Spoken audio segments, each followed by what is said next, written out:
అప్పుడు ఎంజీఆర్ కరుణానిధి, ఇప్పుడు విజయ్ వర్సెస్ ఉదయనిధి. తమిళ రాజకీయాల్లో గత కాలపు ఈక్వేషన్లతో కొత్త శకం మొదలైంది. ఇద్దరిలో చాలా పోలికలు. సినిమా బ్యాక్గ్రౌండ్, ఒకటే కాలేజ్, ఇద్దరు యువతరానికి ప్రతినిధులు. అసెంబ్లీలో ఎదురెదురు సీట్లు, ప్రజల గుండెల్లో నుంచి ఒకరు, కుటుంబ వారసత్వం నుంచి మరొకరు. కరుణానిధి ఎంజీఆర్ అప్డేటెడ్ వెర్షన్గా తమిళనాడులో చెప్పుకుంటున్నారు. కరుణానిధి, ఎంజి రామచంద్రన్. తమిళనాడు రాజకీయ చరిత్రను తిరగేస్తే ఈ రెండు పేర్లు ఎప్పటికీ చెరిగిపోవు.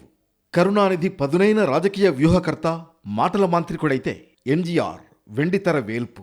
తమిళ ప్రజల గుండెల్లో చిరస్థాయిగా నిలిచిపోయిన నటుడు. ఇప్పుడు తమిళ రాజకీయాల్లో మరోసారి అలాంటి ఈక్వేషనే మరొకటి కనిపిస్తోంది. వారే Vijay, Udhayanidhi Stalin. Vijay silver screen super star. ఈ జననాయకన్ జంజీ నాయకుడిగా మారి పార్టీ పెట్టి 2 ఏళ్లలో లెక్కేసి కొడితే సీఎం కుర్చీ కాళ్ల దగ్గరకు వచ్చి పడింది. ఇక ఉదయనిధి స్టాలిన్ రాజకీయ వారసత్వం గురించి చెప్పాల్సిన పనిలేదు. తాత కరుణానిధి, తండ్రి స్టాలిన్ మొన్నటి వరకు డిప్యూటీ సీఎం. పొలిటికల్ బ్యాక్గ్రౌండ్తో పాటు సినీ నేపథ్యం కూడా ఉంది. ఈ సమీకరణాన్ని తమిళనాడులో నయా కరుణానిధి ఎంజీఆర్ యుగంగా విశ్లేషిస్తున్నారు. Silver screen to political canvas. తమిళనాడుకు ఇదేం కొత్త కాదు. ఆ మాటకొస్తే తమిళనాడు రాజకీయాల్లో సినిమా ప్రభావం ఎంతైనా ఉంది. అక్కడ నాయకులు కేవలం సభల ద్వారా కాదు, తెరపై పాత్రల ద్వారానే ప్రజల హృదయాల్లో స్థానం సంపాదిస్తారు. కరుణానిధి స్వతహాగా రచయిత. తన సంభాషణల ద్వారా సిద్ధాంతాలను ప్రజల్లోకి తీసుకువెళ్లగలిగారు. MG Ramachandran mass hero. పేదల రక్షకుడిగా తెర మీద కనిపించి అదే ఇమేజ్ను రాజకీయాల్లోకి తీసుకురావడంలో సక్సెస్ అయ్యారు. ఇప్పుడు అదే ఫార్ములా ఈ ఇద్దరి రూపంలో కనిపిస్తోంది. విజయ్ తన సినిమాల్లో సామాజిక సందేశాలు, యాంటీ కరప్షన్ డైలాగ్స్, యువతను ఆకట్టుకునే ఇమేజ్, ఇలా భారీ ఫ్యాన్ ఫాలోయింగ్ సంపాదించారు. ఉదయనిధి స్టాలిన్ కూడా రాజకీయ కుటుంబంలో పెరిగిన సినిమా నిర్మాణం, నటన ద్వారా ప్రజల్లో ప్రత్యేక గుర్తింపు తెచ్చుకున్నారు. అంతేకాదు, లయోలా కాలేజీ కనెక్షన్ కూడా ఇద్దరి మధ్య ఒక ఆసక్తికర కోణం. Vijay senior, Udhayanidhi junior. అదే విషయాన్ని ఉదయనిధి సభలో ప్రస్తావించారు. నిజానికి తమిళ రాజకీయాల్లో లయోలా కాలేజీ ఒక సామాజిక రాజకీయ చైతన్యానికి కేంద్రంగా భావిస్తారు. మన దగ్గర ఉస్మానియా యూనివర్సిటీ లాగా అక్కడ లయోలా కాలేజీ. అక్కడ చదివిన వాళ్ళు ప్రజల మనస్తత్వాన్ని అర్థం చేసుకోవడంలో ముందుంటారని చెబుతూ ఉంటారు. ఈ ఇద్దరూ అదే కాలేజీ విద్యార్థులు కావడం ఇప్పుడు చర్చనీయాంశమవుతోంది. ఇది కేవలం విద్యాసంస్థ పోలిక మాత్రమే కాదు. తమిళ మధ్యతరగతి యువతను అర్థం చేసుకున్న కొత్త తరం నాయకులుగా ఎదిగిన మూలాలు కూడా అక్కడే ఉన్నాయి.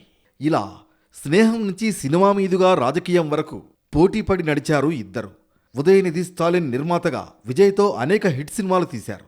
సినిమా రంగంలో పరస్పర సంబంధాలు ఉన్న ఈ ఇద్దరు ఇప్పుడు రాజకీయంగా ఎదురెదురుగా నిలబడ్డారు.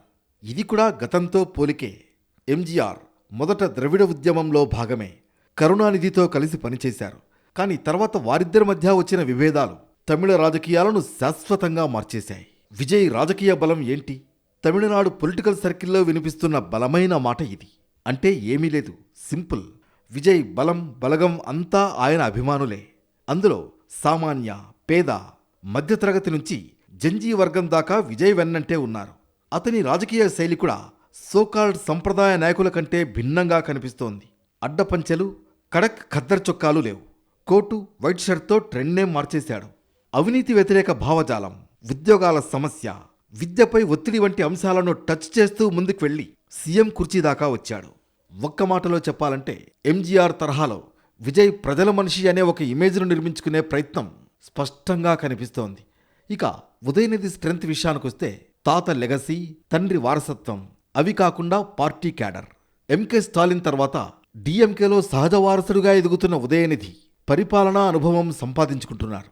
అతని రాజకీయ భాష కూడా క్రమంగా అగ్రెసివ్గా మారింది.